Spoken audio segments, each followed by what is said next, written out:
ডাকসু নির্বাচনটা একটু আশ্চর্যজনক ভাবে একটু অন্যরকম হয়েছে, সেটার কারণও আছে। সেই কারণটা আমি এই মুহূর্তে বলতে যাচ্ছি না আপনাদের সামনে। তবে এখানে একটা জিনিস পরিষ্কার, যারা আওয়ামী দোসর, সেই দোসররা আজকে হাত মিলিয়েছে যারা জিতেছে তাদের সাথে। তাদের কোনো ভোট ছিল না, এই ভোট সম্পূর্ণভাবে অন্য।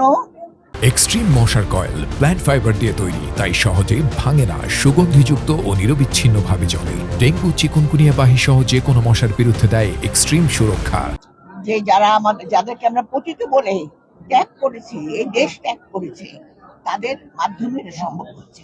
কাজে এটা আমাদের একটা সতর্ক বাণী। অবশ্যই আমরা বুঝতে পারলাম যে কিভাবে আজকে এই দোসররা আওয়ামী লীগে তারা একটি দল, যে দলটি জনগণের জন্য, জনগণের কল্যাণের জন্য, এই 17 বছরের ভোটের জন্য লড়াই করেছে, এবং আমার নেতা কর্মী অনেক সাধারণ মানুষ হত্যা হয়েছে।